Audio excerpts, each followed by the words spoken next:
Karachi FM 96 पर भी बराह रास्त सुन सकते हैं। आपको बराह रास्त ले चलते हैं। वज़ीर आज़म शाहिद खाकान अब्बासी एक तकरीब से खिताब कर रहे हैं। And even less is the input from the so-called experts. So I'm grateful to PIP for taking this initiative, but a lot more needs to be done. I've been the petroleum minister for the last 4 years, and trust me, I have not received one objective advice from anybody in this country. So there's a very serious gap which needs to be filled. And when this government came, the challenges were very obvious. You saw the power shortages, you saw the gas shortages, the industry was getting gas for 2 days a week, all gas-based power plants were shut down, CNG was shut down, fertilizer was shut down, and nobody seemed to be looking for a solution. So, and all I heard were the experts on TV expounding views which did not even make rational sense. So where do we go? And even till now, 4 years later, I have not heard anybody say that to fix Pakistan's energy problems in the short to medium term, you have to have more gas. I have not heard anybody say at this forum, not heard anybody say anywhere. So the expert input is not lacking, it is missing. So when we took on the challenge, and this government has delivered, today the power plants are running, the CNG sector is back on track, we are exporting fertilizer. A country which imported 1 million tons of fertilizer is today exporting 700,000 tons of fertilizer. Industry gets gas 24/7. And any consumer who wants gas anywhere in the country is today able to get gas. That's the reality of the situation. And this government delivered something which even the private sector has problems even considering, let alone doing, is which we put in gas-based plants in the middle of the country, near the load centers, 3,600 megawatts. There was no gas pipeline, there was no LNG terminal, there was no LNG contracts. All of this came together in a period of 18 months. Even the most advanced countries are amazed at how this whole thing came together. It was done and the power plants are running. And they're delivering cheap energy. But I've heard so-called experts who've spent decades in this business, been on the planning commissions for years, say that a 35% oil-based plant generates power cheaper than a 60% LNG-based plant. I've heard it myself, you must have also heard it. So how does that happen? I don't know. I really want to know. But every day people write in the papers, people say this. There's a magazine here, you read the magazine. This is a magazine about energy. On the cover it has 3 allegations. It doesn't talk about energy, it talks about allegations. So we have unfortunately turned into a country of cynics and accusers. Anyway, our job is to deliver.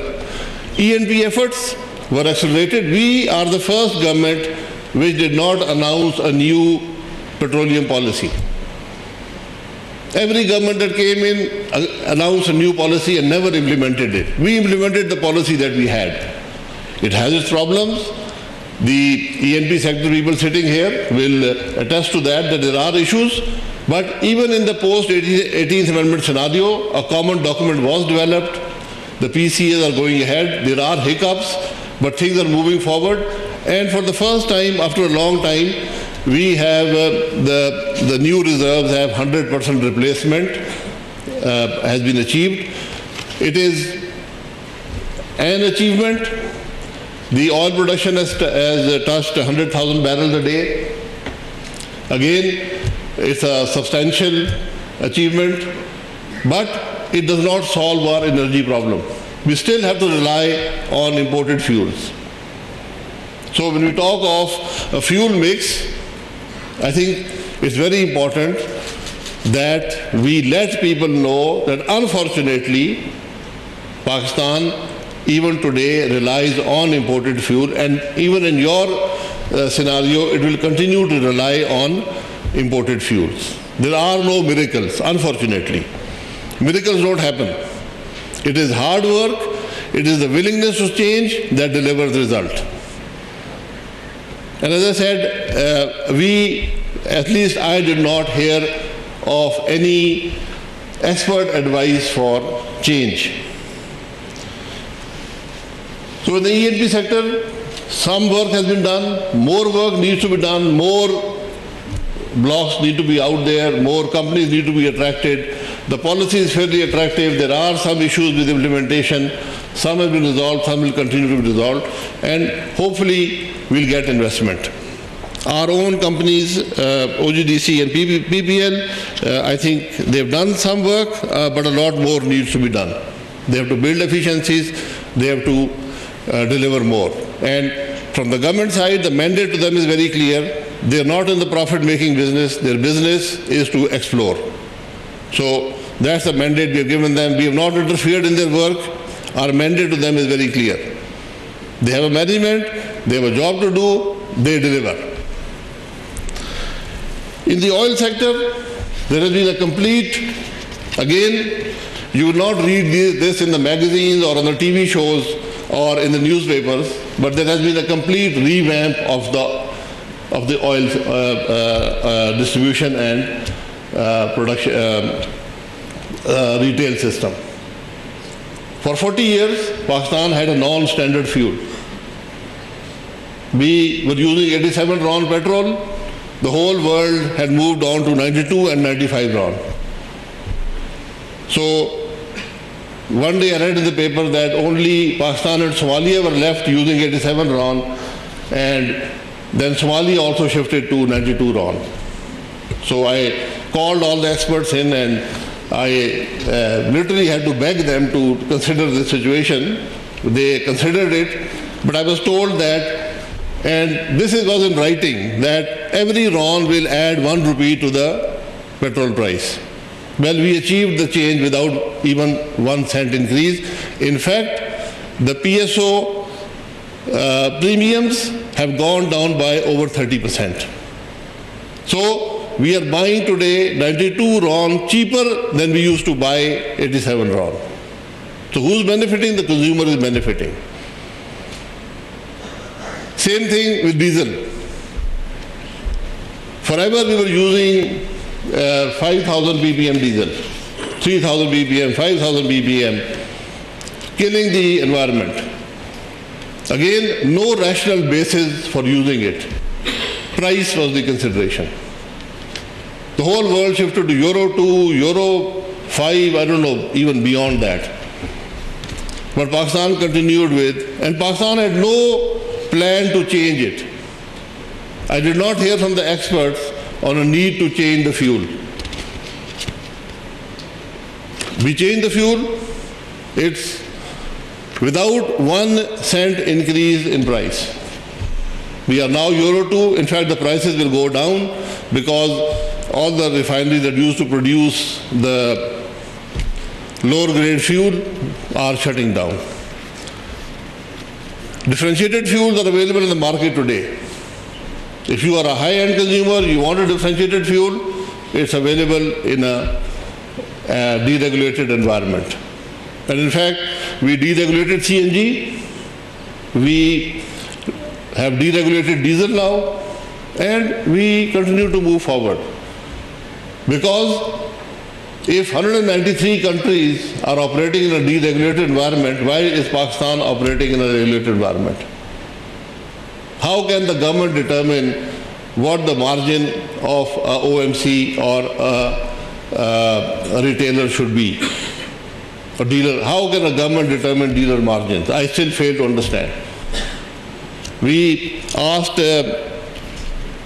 PIDE to do that work for us. They spent 6 months and they came back and they literally said that this is beyond us. We cannot determine this because it's only determined by the market. So that has also happened. Refineries, we have been operating hydro-skimming refineries for the last 5 decades or more. No effort. One refinery which is better, Parco came into being, but beyond that nothing happened, and the imported product continued to rise. No effort made in developing a new refinery. Well, now we have a 250,000 barrel per day refinery, inshallah, coming up in Karachi, and we're also very actively pursuing a 250,000 barrel per day refinery in mid-country because that's where the demand is. We even today transport all our petrol by truck, and you have seen the incident that happened near Bahawalpur. Almost 230 people were killed in that incident. We are now putting in pipelines to transport both diesel and petrol through pipelines. The trucks will do secondary distribution. The growth in the business is year on year is in double digits. Petrol is above 20%, diesel is close to 12%. So their business will not be hurt. The trucks will continue with their work, but Pakistan's fuel will flow in secure pipelines at a much lower cost. So the fuel mix is not only about availability of fuel, it's about the efficiency of providing that fuel. And that is what we need to work on. That's the intellectual input we want from the experts and forums like PIP.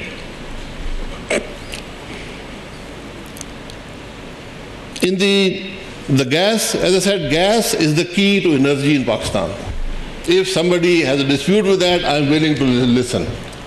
But वज़ीर आज़म शाहिद खाकान अब्बासी तकरीब से खिताब कर रहे हैं। उनका कहना था कि तवानाई के शोबे को कई चैलेंजेस का सामना है। चैलेंजेस से निपटने के लिए मस्बत तजावीज़ की ज़रूरत है। 2013 में हुकूमत संभाली तो बिजली और गैस के बहरान का सामना था। आज मुल्क भर में सनती शोबे को गैस और बिजली फराहम की जा रही है। हम पॉलिसी भी बना रहे हैं और अमल दरामद भी कर रहे हैं।